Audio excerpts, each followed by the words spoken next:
Hey yo, c'est Lil Dreamzone et aujourd'hui on se retrouve pour un let's play sur War Thunder. Bon, j'ai déjà joué les premières missions, les premiers didacticiels, mais j'ai pas vraiment avancé.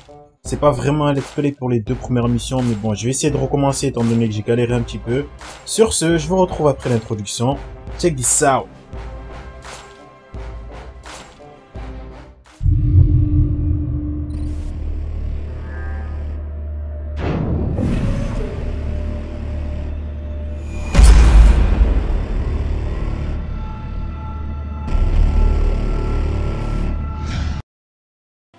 Eh ben, nous revoici pour le let's play de War Thunder. Comme je l'ai dit, j'ai fait les premières missions, j'ai fait tout ce qu'il y avait à faire au début, à savoir s'enregistrer, etc. J'ai fait aussi les 2-3 premiers didacticiels. Je vais les recommencer là et je vais essayer de continuer. À chaque didacticiel, une vidéo. Ce jeu est gratuit, il était sur le PSN, là on est le 15 août, je l'ai téléchargé à 2 jours. Bon, je pense qu'il est facilement retrouvable, il n'y a pas beaucoup de jeux gratuits sur le PSN. J'ai choisi de jouer avec les avions, hein, pas les tanks. Sur ce, je vais commencer le premier didacticiel, si je me retrouve. Alors voilà, cours didacticiel de base chasseur. Let's go. Bon, il faut savoir que j'ai joué à beaucoup d'autres jeux. Ça fait longtemps que je m'intéresse aux jeux d'avion. J'ai commencé avec Flight Simulator, je pense que c'était le 2004. Ensuite, j'ai joué à Eurofighter Typhoon et j'ai recommencé sur Microsoft Flight Simulator X. Sur ce, si je compare, ça va être avec ces jeux. Ok. Vous apprendrez ici les techniques de base du combat aérien. En mode de viseur souris, Ah aussi, on peut voir qu'il y a de l'anglais, du français. Je sais pas pourquoi c'est comme ça, peut-être qu'ils ont pas fait exprès. Vers l'endroit où vous souhaitez voler. Pointez votre curseur Après, sur ce qui est bien, ce que je trouve bien là, c'est qu'ils ont implémenté l'utilisation du pavé tactile. C'est le seul jeu que je connaisse qui utilise le pavé tactile. Ça s'utilise un petit peu comme un joystick et c'est plus précis. Je trouve ça cool qu'ils aient mis ça. Appuyez sur l'accélérateur à 100%.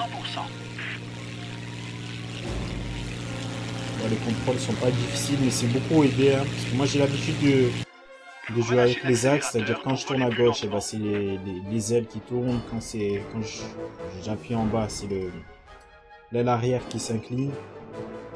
Bon, on va voir si on peut régler ça, parce que j'aime pas du tout comme ça. Vous pouvez voir la vitesse actuelle de l'avion en haut à gauche de l'écran. Le pourcentage actuel de puissance du moteur. Bon, là, il nous explique un petit peu les contrôles. C'est pas très long. Bon, on peut s'en passer, hein, c'est pas... Appuyez sur l'accélérateur jusqu'à ce que la puissance de secours de guerre soit activée. Appuyez sur le bouton pour continuer à voler en web. La web vous permet de... On peut aussi utiliser le joystick gauche.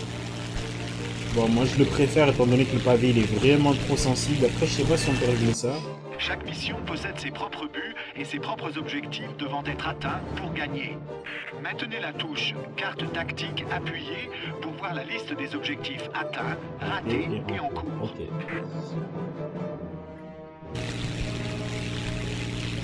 Votre j'ai appuyé premier ennemi est furtivement. devant vous, un ballon.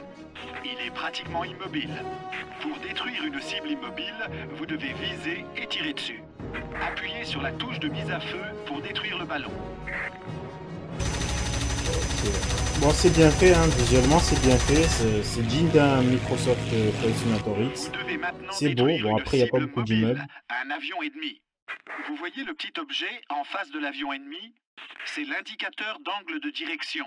Je vais essayer de pas trop skipper Votre avion a maintenant commencé à se pencher vers la cible.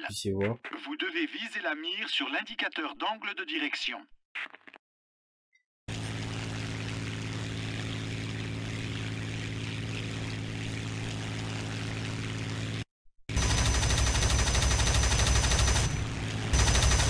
Après, c'est vraiment sensible avec le pavé, donc j'utilise plutôt L2. Entraînez-vous sur un ou deux avions ennemis. Moi, j'ai l'habitude de jouer à la souris. Les avions ennemis ont été abattus. Pendant le combat, vous trouverez souvent du matériel au sol appartenant aux ennemis. Le compteur de véhicules au sol apparaîtra souvent au cours des missions. Il indique le nombre de véhicules au sol que vous devez détruire pour gagner. Zoomez pour retour en vue générale. Okay, vos mitrailleuses et vos canons. Oh, pardon, hein. Tenez-vous maintenant à l'écart du sol. La dernière unité ennemie vient d'être abattue. On a gagné. Votre tutoriel est terminé. Bon, je pense que je vais faire les deux premiers en 1, parce que c'était vraiment court. Bon, après, d'une manière générale, c'est facile à utiliser. C'est pas compliqué, hein. C'est plus facile à prendre en main qu'un Flight Simulator X. Après, les contrôles sont différents. Je pense que c'est plus simplifié. Bon, j'aime bien, les décors sont bien faits. Ça fait plaisir étant donné que Flight Simulator X est très très lourd. Là, je peux voir qu'il y a de l'anti-aliasing et que les textures sont bonnes. Le décor en général est beau. Après, les avions sont pas très compliqués. Enfin, ils sont pas très récents. Je sais pas s'ils sont fidèles aux avions d'époque. Hein. Je sais pas du tout. Je peux pas comparer. Ok. Cours de dictation de base. Avion d'assaut. Eh ben, allez. Après, étant donné que j'ai joué qu'à Flight Simulator X, je pourrais comparer qu'avec ces jeux-là. Globalement, enfin, visuellement, ils sont pareils. C'est juste que dans Flight Simulator X, il y a plus d'immeubles. Là, c'est vrai que c'est peut-être un jeu qui date d'époque, on va dire, enfin, qui retrace les guerres avant la technologie. C'est peut-être pour ça qu'il n'y a pas d'immeubles, mais bon, les maisons que je vois là, elles sont bien faites. Et avec quoi attaquer le matériel terrestre. Vous êtes actuellement aux commandes d'un avion d'attaque. Les avions d'attaque sont conçus pour aider les troupes terrestres. Ils sont généralement armés de bombes lumineuses, de roquettes à vol libre et de canons pour détruire les cibles au sol.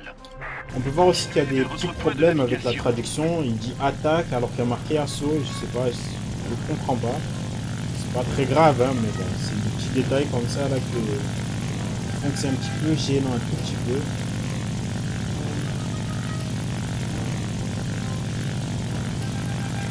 Les chasseurs et les avions d'attaque peuvent transporter des bombes qui...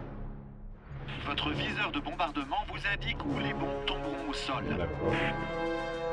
C'est bien fait, hein, globalement, les contrôles sont bien faits. Vous devez l'aligner bien au centre de votre viseur.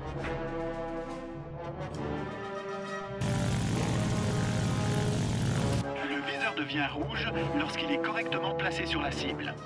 Lâchez les bombes. Merde, R1, j'ai confondu R1 et L1.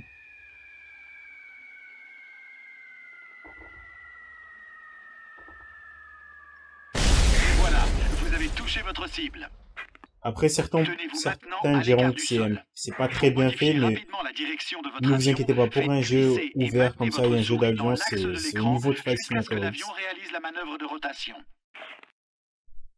Voulez-vous maintenant modifier rapidement? Ok, d'accord. Après, j'ai inversé les contrôles.